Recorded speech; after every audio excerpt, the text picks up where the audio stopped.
अस्सलाम वालेकुम नाजरीन, आप देख रहे हैं नया पाकिस्तान और मैं हूं शहजाद इकबाल। चेयरमैन पाकिस्तान तहरीक इंसाफ इमरान खान को 9 मई के फसादात का बराह रास्त जिम्मेदार देने के बाद वफाकी हुकूमत ने इमरान खान पर एक और संगीन इल्ज़ाम लगा दिया है। वज़ीर आज़म शहबाज शरीफ ने आज इमरान खान पर यह इल्ज़ाम लगाया है कि वो army chief general Asim Munir के कत्ल की घिनौनी मुहिम चलाने में मसरूफ़ हैं, मगर कौम इस घिनौनी साजिश को भी उसी तरह नाकाम बनाएगी जिस तरह 9 मई को मुल्क में खाना जंगी की साजिश को नाकाम बनाया गया था। वज़ीर आज़म शहबाज शरीफ ने अपने ट्विटर पैगाम में कहा है कि इमरान खान की अपनी प्रॉक्सीज के जरिए आर्मी चीफ को कातलाना हमले से धमकाने की चाल बुरी तरह नाकाम हो चुकी है। रियासती इलामतों पर मंसूबा बंदी से हमले में नाकाम होने के बाद इमरान खान वाज़े तौर पर बेचैन है और ये जानने बगैर इक़्तिदार में वापस आना चाहता है कि उसकी धमकी, तशद्दुद और नफरत की सियासत का वक्त अब ख़त्म हो गया है।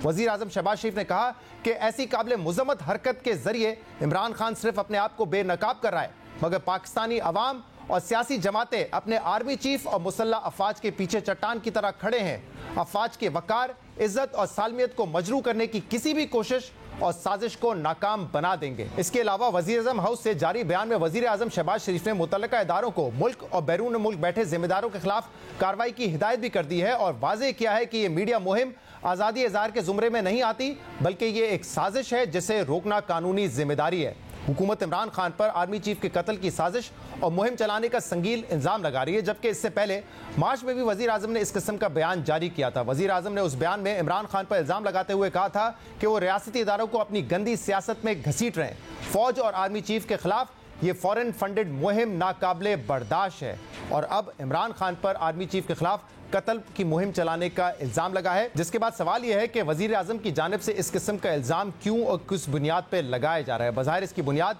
बैरून मुल्क मुकीम दो सहाफ़ी डॉक्टर मोईद पीरज़ादा और शाहीन सहबाई का वो इंटरव्यू है जिसमें शाहीन सहबाई साबिक आमिर जनरल अयूब के दौर का जिक्र करते हैं और बताते हैं कि 1968 में पेशावर के एक जलसे में अयूब खान पर गोली चलती है, जिसके बाद वो मेज़ के नीचे छुप जाते हैं। गोली लगती तो नहीं है, मगर उस दिन के बाद से अयूब दौर के खात्मे का आगाज हो जाता है।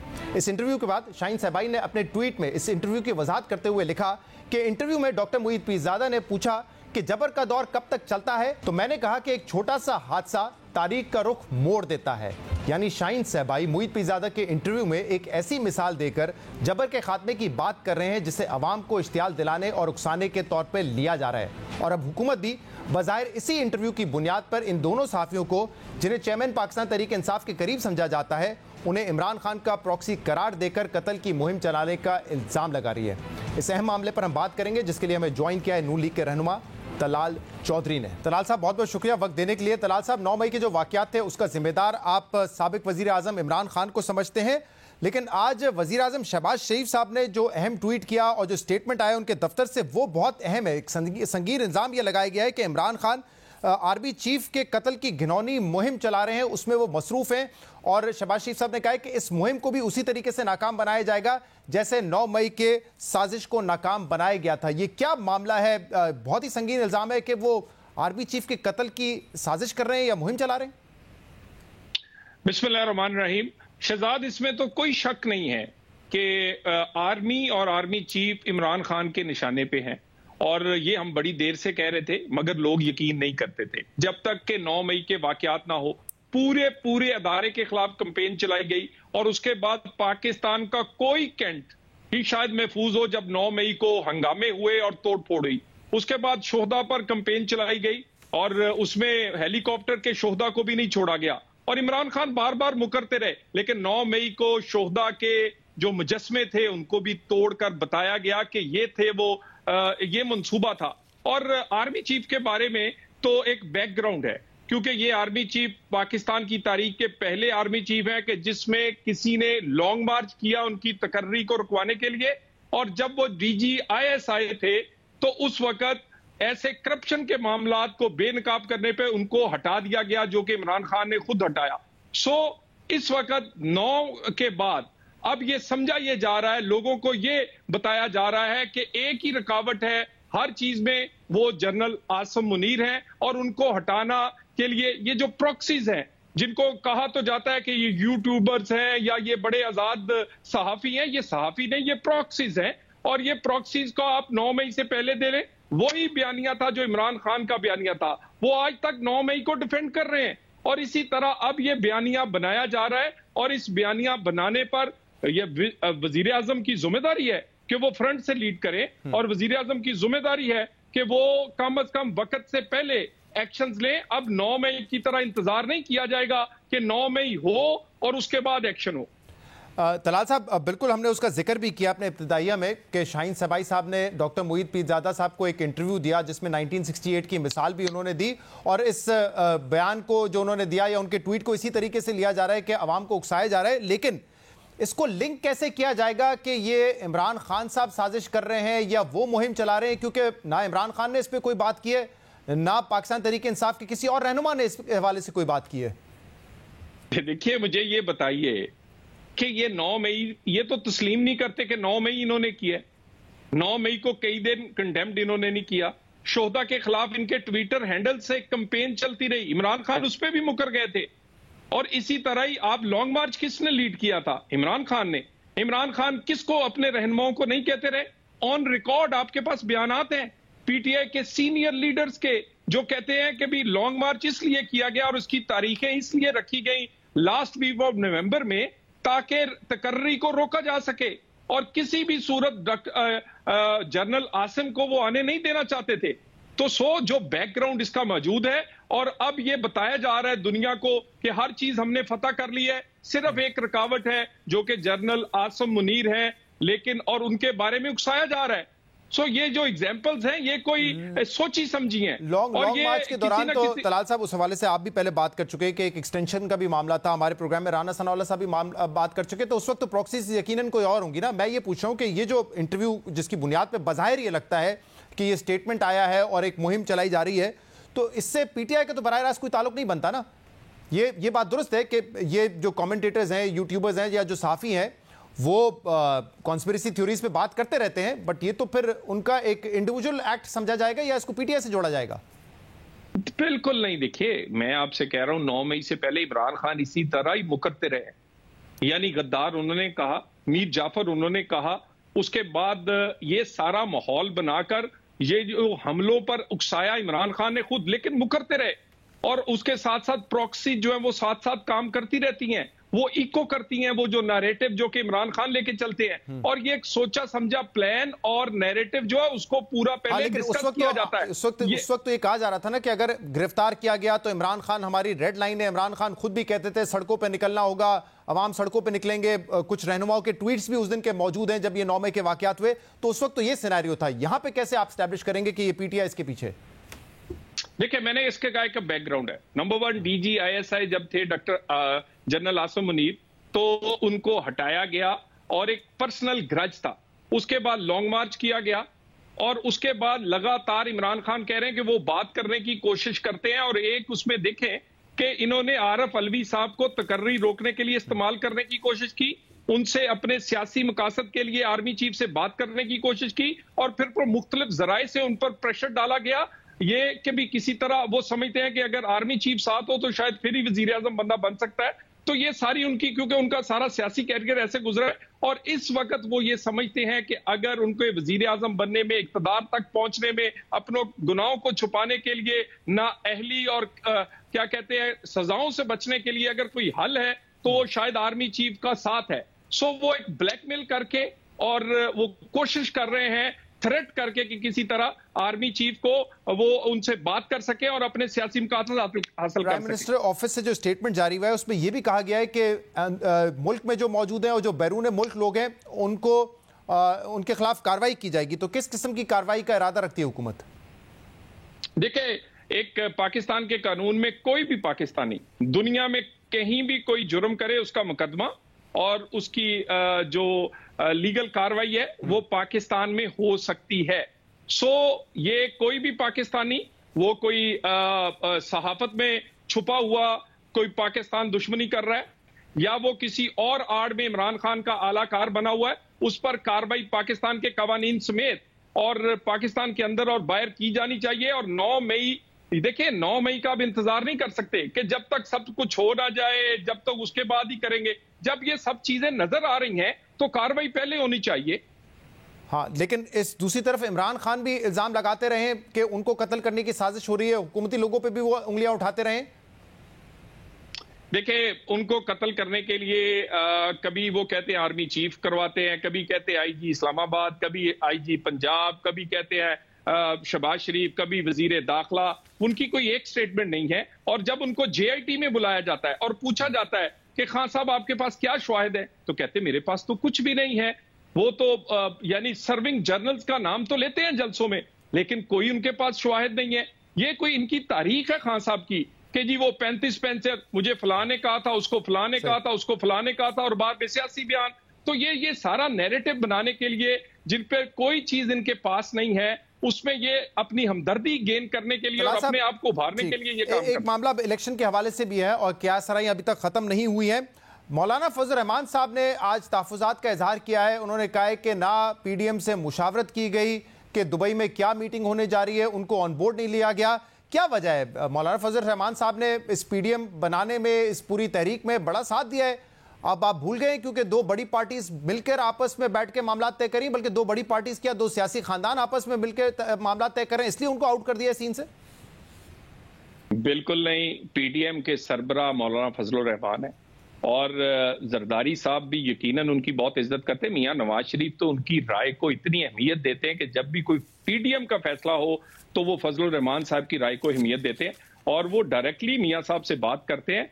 मेरा ख्याल, मुझे ये क्या सराइयां बहुत सारी चलती रही दुबई के बारे में, और उस क्या सराइयों पे हो सकता है किसी ने कोई सवाल किया हो। फजल रहमान साहब काबिल इज्जत हैं, पीडीएम के सरबराह हैं, और मियां नवाज शरीफ से वो डायरेक्टली चीजों पर। दुबई में वो मौजूद नहीं थे। दुबई में या तो जरदारी साहब और उनका खानदान मौजूद था या नवाज शरीफ साहब और उनका खानदान मौजूद था। मैं जितने भी लोगों से पूछ चुका हूं नून लीग में कि मीटिंग में क्या हुआ, किसी को नहीं पता होगा, शायद आपको भी ना पता हो। अगर पता है तो बता दें मीटिंग में क्या हुआ। तो दो सियासी खानदानों के बीच में मुलाकात थी, इसीलिए तहफ़्फ़ुज़ात का इजहार किया ना फजल रहमान साहब ने। ये तो नहीं है कि पीडीएम के मामलात, मुल्की मामलात, इलेक्शन के मामलात, इन सब में फजल रहमान साहब तो चाहेंगे ना कि उनसे मुशावरत की जाए। देखिए, पीडीएम बनी हुई तकरीबन 4 साल के करीब हो गए। बड़े मुश्किल टाइम पीडीएम ने गुजारे हैं, बड़े मुश्किल फैसले जिसमें बड़ी मुख्तलिफ राय थी मुख्तलिफ पार्टियों की, वो भी टाइम गुजारा है। हुकूमत बनाई है, हुकूमत चलाई है। मेरा ख्याल है जब फजल रहमान साहब मियां साहब से कोई बात करेंगे तो ये कोई ऐसा मामला नहीं है कि जिसपे कोई बात की जा सके। फजल रहमान साहब पीडीएम के सरबराह हैं। पूरी पीडीएम आज के दिन तक उसने अमली तौर पर बताया है कि वो एक जगह खड़ी है। सो इसमें मेरा ख्याल है कोई ऐसी चीज नहीं है कि इसको आप सवाल करें। अच्छा, सवाल हम नहीं कर रहे, फजल रहमान साहब सवाल उठा रहे हैं कि उनको तहफ़्फ़ुज़ात हैं, वो कह रहे हैं कि मुशावरत नहीं की गई, हमें एतमाद में नहीं लिया गया। लेकिन बताइए जरा, बात क्या हुई, किस चीज़ पे इत्तेफाक हुआ है? केयरटेकर सेटअप पे इत्तेफाक हो गया, और क्या नून लीग अब कन्विंस्ड है कि केयरटेकर सेटअप सिर्फ 60 या 90 दिन के लिए होगा, उससे एक दिन भी ज्यादा नहीं होगा? क्योंकि पीपल्स पार्टी तो कहती है असेंबलियां मुद्दत अपनी पूरी करेंगी और इलेक्शंस वक्त पे होंगे। नून लीग ये कहती है कि इलेक्शन असेंबलियां मुद्दत पूरी करेंगी, उसके बाद इलेक्शन कमीशन ऑफ पाकिस्तान का काम है तारीख देना। देखिए, एक तो पहले बड़ी क्या सराइयां थी कि जी एक 6 महीने असेंबली आगे चली जाएगी, ये असेंबली तोड़ेंगे नहीं, ये इक़्तिदार को लंबा करेंगे। बिल्कुल कुछ ऐसा नहीं। असेंबली टाइम पर जाएगी और उसके बाद इलेक्शन कमीशन डेट देगा। एक मुल्क में बर वक्त इंतखाब भी चाहिए, मगर फेयर एंड फ्री भी होना चाहिए। और फेयर एंड फ्री इंतखाब जो है वो पाकिस्तान के लिए बहुत जरूरी है। पाकिस्तान के सियासी इस्तेकाम आएगा तो मुआशी इस्तेकाम और पाकिस्तान आगे बढ़ेगा। सो अगला इंतखाब पाकिस्तान की तारीख का सबसे अहम इंतखाब है। तो मेरा ख्याल वक्त पर भी होना चाहिए, लेकिन उसके साथ फेयर एंड फ्री होने के भी बाकी जुज भी पूरे होने चाहिए। पहले तो इस पे बात कर ले, वक्त पर होने चाहिए या वक्त पर होंगे? यानी कि अगर केयर टेकर की 60 दिन हो सकती है मुद्दत या 90 दिन हो सकती है, अगर वक्त से पहले असेंबली तहलील हो जाए, तो उससे अगर 90 दिन से ज्यादा या 60 दिन से ज्यादा तजावुज होता है तो फिर क्या उस पर आप एहतजाज करेंगे, आप उसके खिलाफ खड़े रहेंगे, या कहेंगे ठीक है अगर हो रहा है तो होने दें? देखिए, पीएमएन तो चाहती है वक्त पर असेंबली टूटे, वक्त पर इंतखाब हो। हाँ। बाकी इंतखाबात की डेट जो है वो इलेक्शन कमीशन देगा, इंतखाबात इलेक्शन कमीशन करवाएगा। बाकी सवाल का जवाब तो इलेक्शन कमीशन दे सकता है। हम तो बिल्कुल क्लियर है, बिल्कुल कॉन्स्टिट्यूशन के मुताबिक पाकिस्तान में असेंबली मुद्दत पूरी करे और अगला इंतखाब। और अगर वक्त पर नहीं हो तो मुजामत करेंगे फिर आप? देखिए, वक्त अभी आप ये क्या सराइयां है ना जी, अभी तो असेंबली नहीं टूटी ना। शहजाद साहब, आप वक्त से पहले ही, मेरा मतलब बड़ी लंबी वो कर लेते हैं। वक्त से पहले ही होता है, वक्त गुजर जाने के बाद तो फिर सवाल बनता ही नहीं है ना। क्योंकि 14 मई को इंतखाबात वाला पंजाब और केपीके का मामला था, आप उस पर जितनी भी बहस कर लें फैसलों पे, लेकिन आइन ने ये कहा था 90 दिन के अंदर इंतखाबात होने हैं, लेकिन आप लोग चाहते थे ना हो, एक साथ हो। यानी कि इस वक्त जो सेटअप भी मौजूद है केयर टेकर सेटअप, वो जायज़ और आइनी तो नहीं है क्योंकि कोई उनको कवर प्रोवाइड नहीं किया गया है। तो इसीलिए इसी कॉन्टेक्स्ट में सवाल हो रहा है ना कि अभी भी बता दें कि वक्त पर होंगे और नहीं होंगे तो मुज़ामत करेंगे या नहीं करेंगे?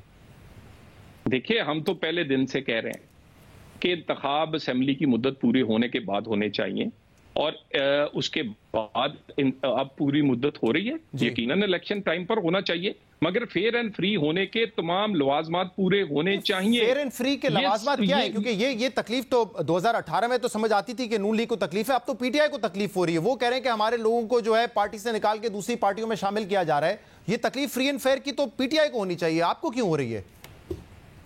देखिए, मेरा नहीं ख्याल, मैं तो आपको एक बात कह रहा हूं कि ये बड़ा जरूरी है ताकि कोई भी इंतखाबात के नताइज लोग तस्लीम करें, उंगलियां ना उठें, बल्कि अगर पीटीआई समेत किसी को भी उंगली नहीं उठानी चाहिए। और इलेक्शन रिफॉर्म्स की एक कमेटी भी बनी है जो डिटेल फौरी तौर पे कुछ चीजें जो रहती हैं वो भी देखेगी, ताकि अगला इंतखाब जो है उसमें ये नहीं कि जीतता कौन है, उसमें ये अहम है कि मानता कौन है। तो इंतखाब सबको मानना चाहिए, उसके नताइज सबको मानने चाहिए। एतराज किसी को नहीं होना चाहिए, पीटीआई को भी नहीं होना चाहिए। तो आपको लगता है कि इंतखाबात में पीटीआई को फ्री एंड फेयर इलेक्शन लड़ने का मौका देना चाहिए?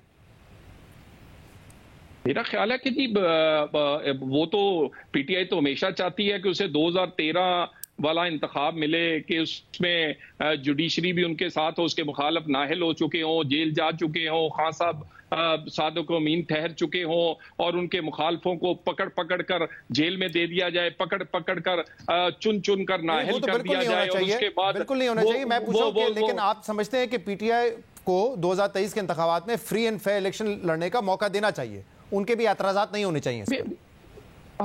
लेकिन बिल्कुल ना जी, लेकिन ये तो नहीं होना चाहिए ना कि उनके लिए कैंडिडेट भी ढूंढे जाएं, उनके लिए जीप के निशान भी बनाए जाएं, उनके लिए लोग शामिल भी किए जाएं। तलात साहब, आप कौन ढूंढेगा? नहीं, मैं आपसे कह रहा हूं ना, देखिए नहीं होना चाहिए। तो बात बल्कि ये हो रही है कि वो अपने कैंडिडेट को बचा ले तो बड़ी बात होगी। देखिए, गुजारिश ये है, अगर ये 2018 में ना होता तो मुल्क का ये हाल ना होता। 2 रुपए की रोटी थी, 100 रुपए का डॉलर था, स्टॉक एक्सचेंज आसमानों से बात करती थी, पाकिस्तान तरक्की कर रहा था। आज पाकिस्तान डूब रहा है, अल्लाह बचाए, डिफॉल्ट होने की बात हो रही है। आज डॉलर कंट्रोल में नहीं, गरीब की रोटी नहीं चलती। मैं आपको बता दूं, ऐसा लीडर चाहिए जो इतने पहाड़ जैसे मिसाइल से उसका सामना कर सके, और वो एक ही है पाकिस्तान में जिसका नाम नवाज शरीफ है, जिसकी एक्सेप्टेबली पाकिस्तान में है। सारे सियासतदान कदर करते हैं, दुनिया कदर करती है। हाँ। जो परफॉर्म करके दिखा चुका है, जो इतने पहाड़ जैसे मसाइल से पाकिस्तान को निकाल सकता है, फिर वो जैसे 13 में। आप समझते हैं कि तमाम मसाइल का हल नवाज शरीफ साहब के पास है? नवाज शरीफ कब वापस आएंगे? क्योंकि हम 2 रोज 3 रोज से जब बात कर रहे हैं तो सब कहते हैं कि सितंबर से पहले वो वापस नहीं आएंगे। ऐसा ही यही प्लान है? मैंने आपको आधी दर्जन दफा ये जवाब दिया, दोबारा दे देता हूं। पाकिस्तान में जब इलेक्शंस होंगे तो उसकी कैंपेन नवाज शरीफ पीएमएलएन की खुद करेंगे। और आप कह रहे हैं इलेक्शन तो हो रहे हैं वक्त पर। मैं तो कह रहा हूं ना, आप मुझसे ये ना कहना सितंबर में आएंगे, अगस्त की कितनी तारीख को आएंगे।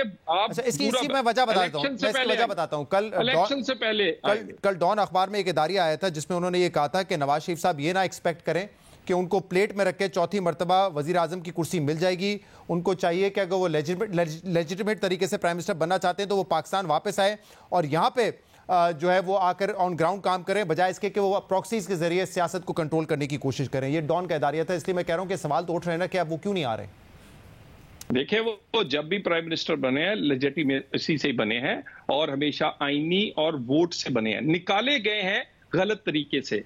अगर ना निकलते तो मेरा ख्याल है आज अफसोस होता है लोगों को जिन्होंने नवाज शरीफ को निकालने की कोशिश की।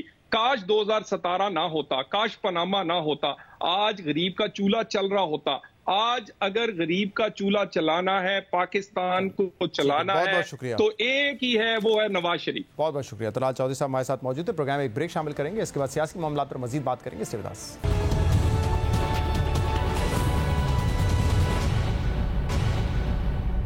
Welcome back. जैसे जैसे कौमी असेंबली की मुद्दत खत्म होने का वक्त करीब आ रहा है, वैसे वैसे अगले इंतखाबात के बर वक्त इनकाद और निगरान सेटअप को लेकर क्या सराहियां जन्म ले रही हैं और ये सवालात जोर पकड़ रहे हैं कि दुबई में नवाज शरीफ और आसिफ अली जरदारी के दरमियान मुलाकातों में इस हवाले से क्या बातें तय हुई हैं, क्योंकि आज हुकूमत के अहम इत्तेहादी और पीडीएम के सरबराह मौलाना फजल रहमान ने भी दुबई की मुलाकातों पर अपने तहफ़्फ़ुज़ात का इजहार किया है। सीनियर सहाफ़ियों से गैर रस्मी गुफ्तगू में मौलाना फजल रहमान ने कहा है कि नून लीग पीडीएम का हिस्सा है, मगर दुबई में मुलाकात पर पीडीएम को एतमाद में नहीं लिया गया और ना ही इतना बड़ा कदम उठाने पर कोई मुशावरत की गई। जबकि अहम बात यह है कि मौलाना फजल रहमान जो माजी में हुकूमत की मुद्दत बढ़ाने की बात कर चुके हैं, उन्होंने भी अब इलेक्शन वक्त पर होने पर जोर दिया है। मौलाना फजल रहमान ने साफियों से गुफ्तगू में कहा है कि 1 माह बाद मरकजी हुकूमत की मुद्दत पूरी हो जाएगी, उसके बाद इलेक्शन की तरफ जाना होगा, इलेक्शन अपने वक्त पर होंगे। मौलाना फजल रहमान दुबई में होने वाली मुलाकातों पर तहफ़्फ़ुज़ात का इजहार कर रहे हैं, जिसको लेकर ये खबरें आ रही हैं कि इन मुलाकातों में नून लीग और पाकिस्तान पीपल्स पार्टी की क़यादत के दरमियान अगले निगरां सेटअप पर इत्तफाक हो चुका है। तो दूसरी तरफ अगला निगरां सेटअप आईनी मुद्दत से ज़्यादा तवील होने की अफवाहें भी गर्दिश कर रही हैं। जबकि अहम बात यह है कि नून लीग की सफ़ों में अभी भी इस बारे में अभाम नजर आता है कि इलेक्शन वक्त पर होंगे या नहीं। पिछले कुछ अरसे से जब भी वज़ीर आज़म शहबाज शरीफ समेत नून लीग के रहनुमाओं से ये सवाल होता है कि इंतखाबात अपने वक्त पर होंगे, तो इस पर दो टोक जवाब देने के बजाय सिर्फ ये कहा जाता है कि हुकूमत अपनी मुद्दत ख़त्म होने के बाद घर चली जाएगी। इलेक्शन कब होंगे ये बताना इलेक्शन कमीशन का काम है। जबकि वज़ीर दफ़ा ख्वाजा आसिफ ने भी कल इस बारे में सिर्फ इतना कहा है कि मुद्दत पूरी होने के बाद हुकूमत घर चली जाएगी। मगर हुकूमत के एक और सीनियर वज़ीर अय्याज सादिक ने साफ़ियों के सवालात का जवाब देते हुए ये कहा था कि इंशाल्लाह इलेक्शन में ताख़ीर नहीं होगी, इलेक्शन वक्त पर ही होंगे। इलेक्शन की तैयारी जो है वो तकरीबन उसका आगाज़ हो चुका है। तकरीबन 1 माह के अंदर जो है असेंबली जो है अपनी मुद्दत पूरी करके तहलील हो जाएगी। अभी तो सिर्फ ये देख रहे हैं कि इलेक्शन लॉज में हमने क्या अमेंडमेंट्स करनी है। सब मिल के कंसेंसस का एक डॉक्यूमेंट इंशाल्लाह क्रिएट करने की कोशिश करेंगे। इंशाल्लाह इलेक्शन टाइम पे हो, इंशाल्लाह इलेक्शन टाइम पे हो। नून लीग के रहनुमाओं के इलेक्शन के इनेकाद को लेकर अब भी पोजीशन वाजे नहीं है, मगर इस बारे में पाकिस्तान पीपल्स पार्टी का मौक़िफ़ वाजे है। पीपल्स पार्टी के सीनियर रहनुमा और वफाकी वजीर खुर्शीद शाह ने कल एक इंटरव्यू में दावा किया है कि कौमी असम्बली 11 से 13 अगस्त के दरमियान तहलील हो जाएगी और गैर आईनी तरीके से इंतखाबात की तारीख आगे बढ़ाने की कोशिश की गई तो मईशत तबाह हो जाएगी। खुर्शीद शाह ने कल अपने बयान में यह भी दावा किया है कि निगरां हुकूमत पर नवाज शरीफ और आसिफ जरदारी का इत्तफाक हो चुका है। अब अहम बात यह है कि नवाज शरीफ और आसिफ अली जरदारी की मुलाकात के दौरान ये क़यासराई हो रही थी कि क्या नवाज शरीफ दुबई से पाकिस्तान वापस आएंगे, मगर वो पाकिस्तान वापस नहीं आए और इसीलिए अब ये सवाल जोर पकड़ते जा रहे हैं कि नवाज शरीफ की वापसी में अब ताखीर की वजह क्या रह गई है कि जब मुल्क में उनकी अपनी जमात की हुकूमत है, IMF के प्रोग्राम भी बहाल हो चुका है, जो मसाइल थे वो दूर हो चुके हैं और हुकूमत उनकी नाअहली ख़त्म करने के हवाले से कवानीन में तब्दीली भी कर चुकी है। इस हवाले से रोजनामा डॉन ने कल दिलचस्प इदारिया शाया किया है, जिसमें नवाज शरीफ की लंदन में तवील क़याम पर अहम सवालात उठाए हैं। डॉन ने अपने इदारिये में लिखा है कि नवाज शरीफ की वापसी के हवाले से सूरत-ए-हाल अभी तक गैर यकीनी है, इसलिए ये सवालात पैदा होते हैं कि नवाज शरीफ की वतन वापसी का प्लान क्या है और चौथी बार वज़ारत उज़्मा की ख्वाहिश के बावजूद उनकी वतन वापसी में दिलचस्पी इस कदर कम क्यों है। नून लीग के अंदर भी काफ़ी लोगों का ख्याल है कि लंदन क़याम में तोसी और सुप्रीम लीडर की अदम मौजूदगी से नून लीग को सियासी नुकसान हो रहा है। इदारिये के मुताबिक क्या सराहियाँ हैं कि नवाज शरीफ वतन वापसी से पहले इस बात पर बज़िद है कि रियासत उनके तमाम इल्ज़ामात से उनको बरी करे और उनके खिलाफ कानूनी मुकदमात उनकी वापसी से पहले ख़त्म किए जाएं या उनका हल निकाला जाए।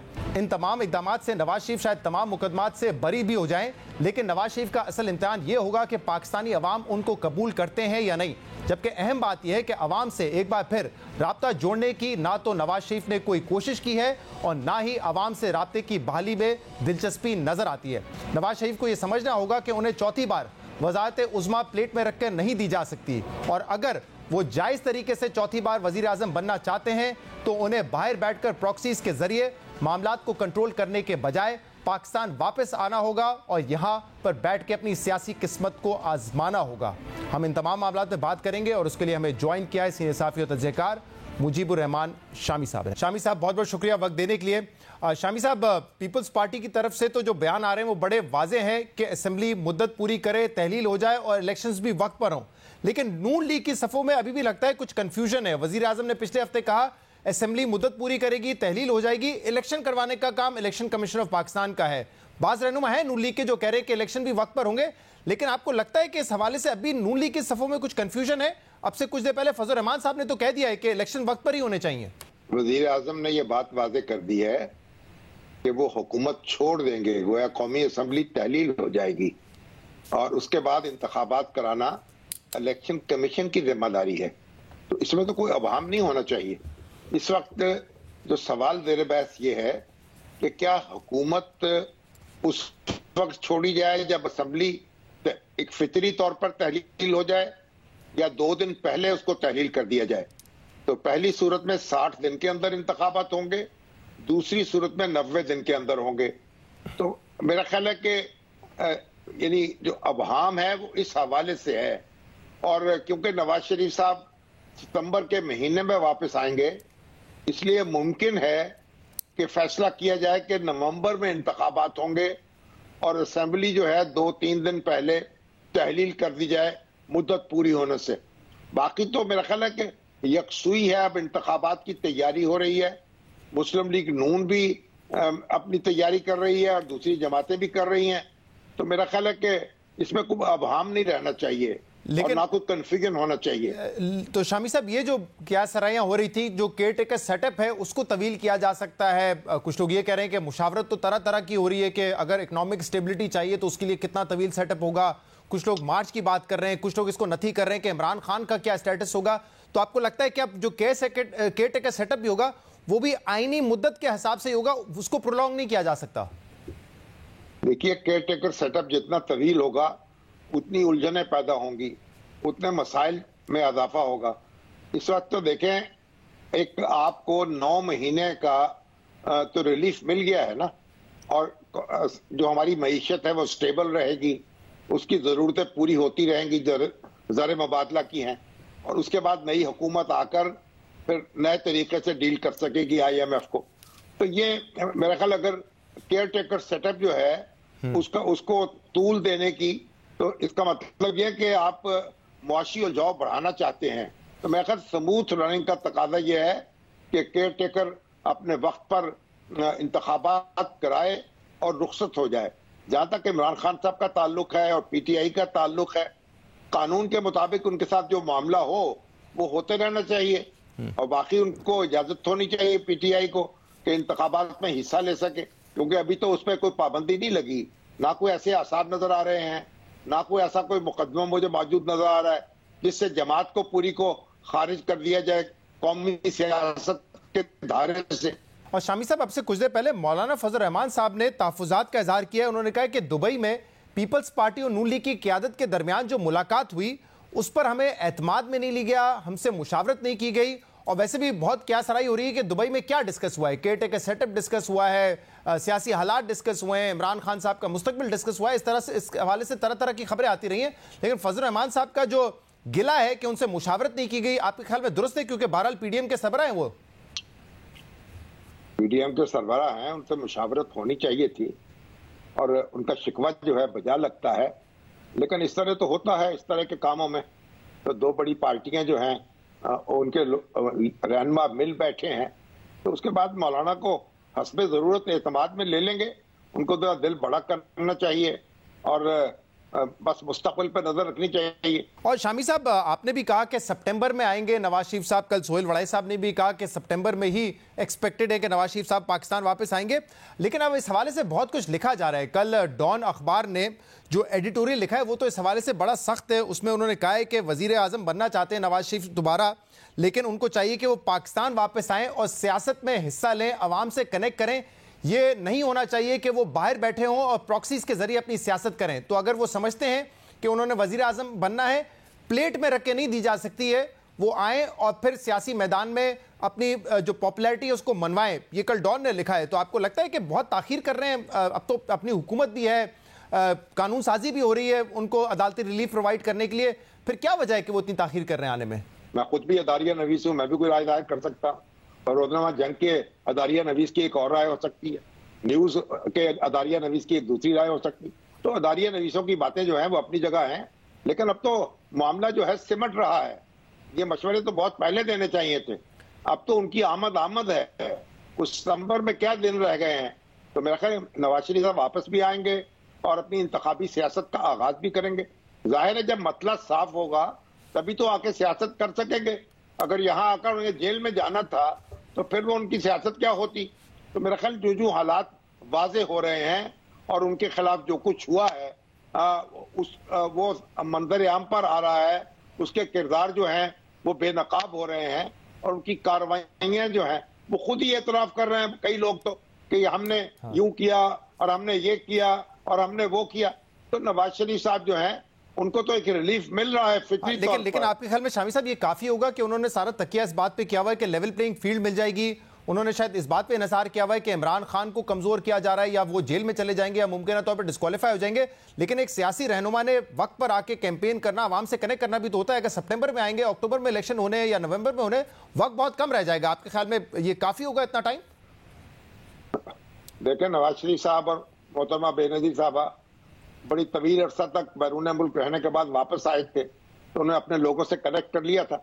अभी कोई लोग उनसे कोई जुदा नहीं हुए, उनका बेताल्लुक नहीं है। उनका जो कॉन्स्टिट्यूएंसी है, उनका जो वोटर है उनसे जुड़ा हुआ है और वो उम्मीद कर रहा है कि वो वापस आए और उनको लीड करें। देखिए, इमरान खान साहब का वोटर भी उनसे जुड़ा हुआ है। अभी ऐसा नहीं हुआ कि वो बिल्कुल खाली हाथ हो गए हैं। तो अगर ये सियासी जमातें जो हैं ना तो एक दिन में बनती हैं ना एक दिन में पिघलती हैं, तो ये बनते बनते भी वक्त लेती हैं और पिघलते पिघलते भी वक्त लेती हैं। तो हमें उम्मीद करनी चाहिए कि तमाम जो बड़ी सियासी जमातें हैं वो इंतखाबात में हिस्सा लेंगी, अपने अरमान पूरे करेंगी और लोगों को भी अरमान पूरे करने देंगी। फिर जिसको भी लोग चाहेंगे वो हुकूमत बना लेगा। बहुत बहुत शुक्रिया, बहुत बहुत शुक्रिया। मुजीबुर रहमान शामी साहब हमारे साथ मौजूद थे। प्रोग्राम में शामिल करेंगे एक ब्रेक, उसके बाद मजीद बात करेंगे। हमारे साथ रहिएगा। वेलकम बैक नाजरीन। क्रिकेट वर्ल्ड कप 2023 खेला जाएगा 5 अक्टूबर से 19 नवंबर के दरमियान और इस वक्त सबसे बड़ा सवाल यह है कि क्या पाकिस्तान टीम इंडिया जाकर वर्ल्ड कप खेलेगी या नहीं। और ये सवाल इस वक्त ज़्यादा अहमियत इसलिए इख्तियार कर गया है क्योंकि इस साल पाकिस्तान में एशिया कप होना है और इंडियन हुकूमत ने इंडियन क्रिकेट टीम को इजाज़त नहीं दी है कि वो पाकिस्तान आके ये मैचेस खेलें। इसलिए अब जो एशिया कप है वो एक हाइब्रिड मॉडल पर होगा।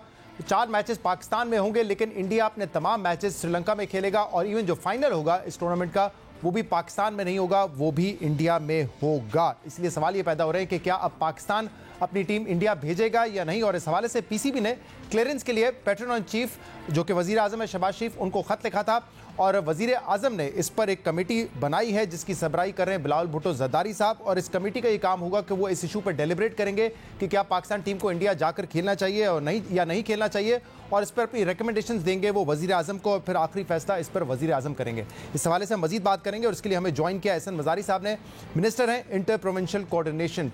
बहुत बहुत शुक्रिया एहसन मजारी साहब। एहसन मजारी साहब, क्या इस वक्त तक अपडेट है, हुकूमत क्या चाहती है, ये कमेटी क्या सोच रही है इस हवाले से, क्योंकि इंडिया तो नहीं आ रहा एशिया कप खेलने, क्या पाकिस्तान टीम को जाना चाहिए या नहीं जाना चाहिए?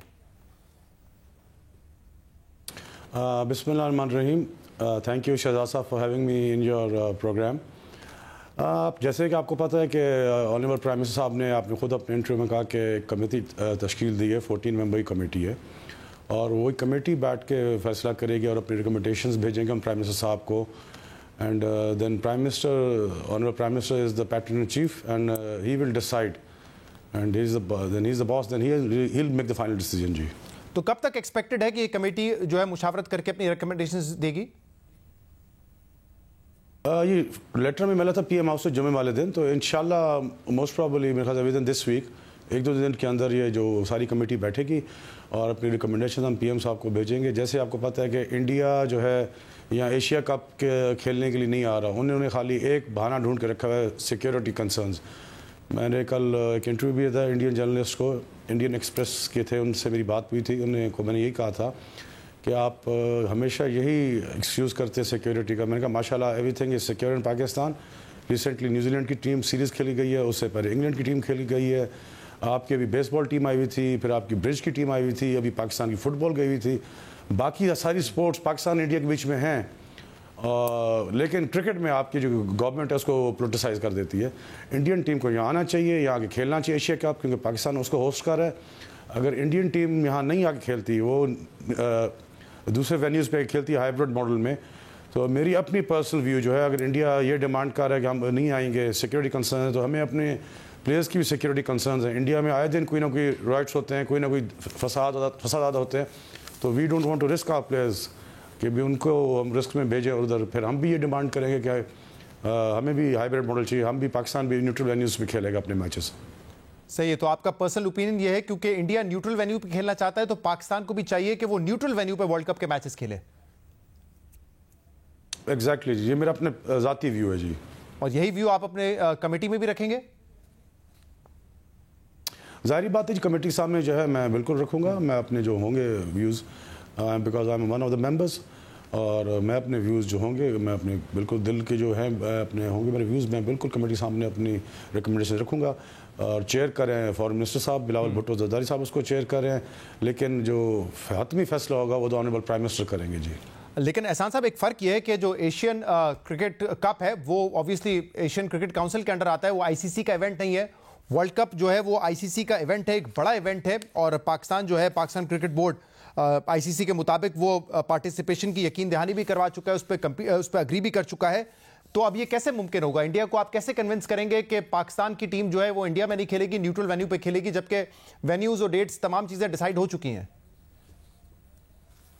9 जुलाई से आईसीसी की मीटिंग हो रही है डरबन साउथ अफ्रीका में, और कल ज़काशा साहब जहाँ से चले गए हैं उसमें शिरकत करेंगे, पाकिस्तान क्रिकेट बोर्ड को रिप्रेजेंट करेंगे as a chairman of management committee. And before leaving मैंने उनसे 2-3 दफ़ा मेरी बात भी हुई है, हमने कहा आप ये उधर इस मामले को आप उधर टेकअप करें कि इंडिया को पाकिस्तान में आके खेलना चाहिए। और जब इंडिया इस तरह डिमांड कर सकता है कि हम यहाँ नहीं आएंगे, हम न्यूट्रल ग्राउंड्स पे खेलेंगे, तो मैंने कहा फिर आप ये भी तो डिमांड करें कि पाकिस्तान भी इंडिया नहीं आएगा, फिर हम भी न्यूट्रल ग्राउंड्स पे खेलेंगे जाके।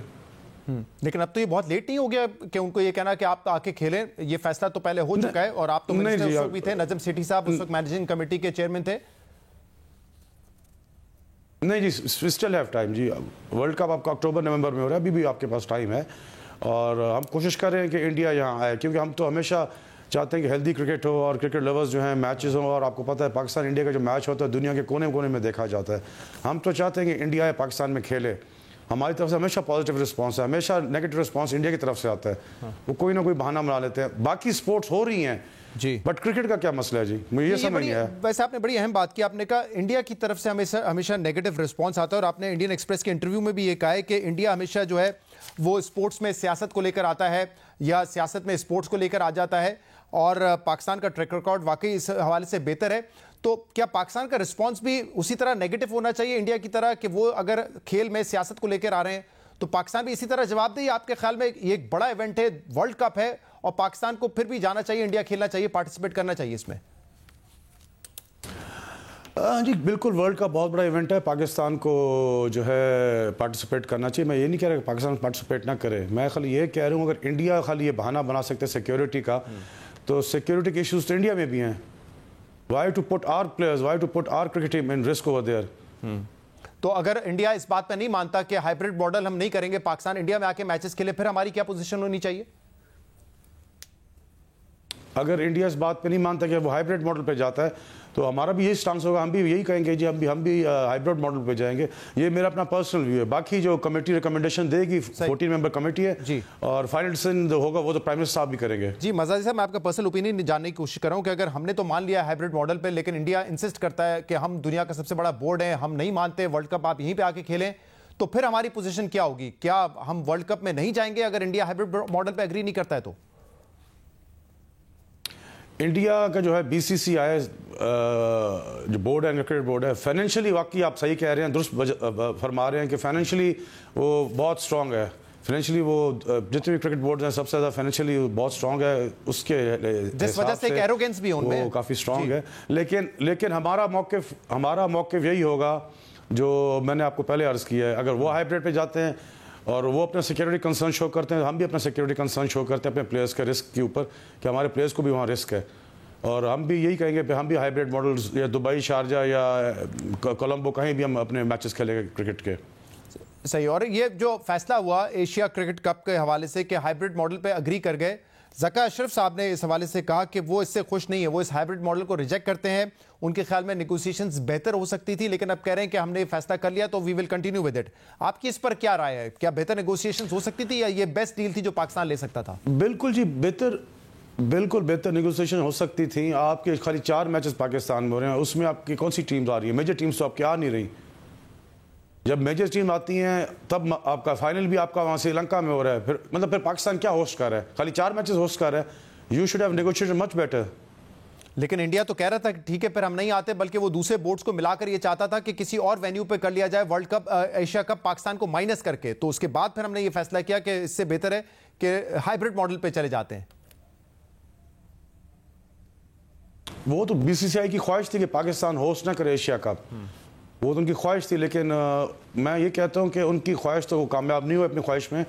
लेकिन इसको ज़रा अच्छी तरीके से इसको अगर डील करते, ज़्यादा बेहतर तरीके से इससे नेगोशिएट करते, ताकि मेजर टीम्स तो आती हैं क्रिकेट खेलने के लिए। सही, आपने ये दुरुस्त कहा। एक तो बीसीसीआई का बड़ा एक मनफी एटीट्यूड है, वो पैसे की वजह से, बड़ा बोर्ड होने की वजह से एक एरोगेंस तो है उनमें, और वो उसको इस्तेमाल भी करते हैं, उसको अपने एडवांटेज के लिए यूज करने की कोशिश करते हैं। लेकिन आपको लगता है कि पाकिस्तान अभी अपनी पोजीशन सामने रख के इस बात पे नेगोशिएट कर सकता है कि या तो इंडिया पाकिस्तान आके खेले, या फिर पाकिस्तान भी वर्ल्ड कप हाइब्रिड मॉडल के तहत खेलेगा? इतनी हम आपके ख्याल में ये इन टर्म्स में नेगोशिएट कर सकते हैं? बिल्कुल कर सकते हैं, क्यों नहीं कर सकते जी। सही, बहुत बहुत शुक्रिया एहसान मज़ारी साहब इस वक्त हमारे साथ मौजूद थे। अपनी ज़ाती राय तो उन्होंने दी, बाकी उन्होंने कहा ज़ाती राय अपनी वो कमेटी में भी रखेंगे, फिर कमेटी जो है सिफारिशात वज़ीर आज़म को देगी और फाइनल फैसला वज़ीर आज़म ने करना है कि क्या पाकिस्तान टीम वर्ल्ड कप खेलने इंडिया जाएगी या नहीं। ये बड़ी अहम बात है। इंडिया का इस हवाले से मनफी एटीट्यूड रहा है, वो सियासत को स्पोर्ट्स में लेकर आते हैं, स्पोर्ट्स को सियासत में लेकर आते हैं। अब फैसला ये करना है कि क्या पाकिस्तान ने भी इसी नेगेटिविटी से जवाब देना है, या फिर पाकिस्तान ये फैसला करेगा कि हम वहाँ जाके खेलने को तैयार हैं। आज के प्रोग्राम में इतना ही, इजाज़त दीजिए, अल्लाह हाफ़िज़।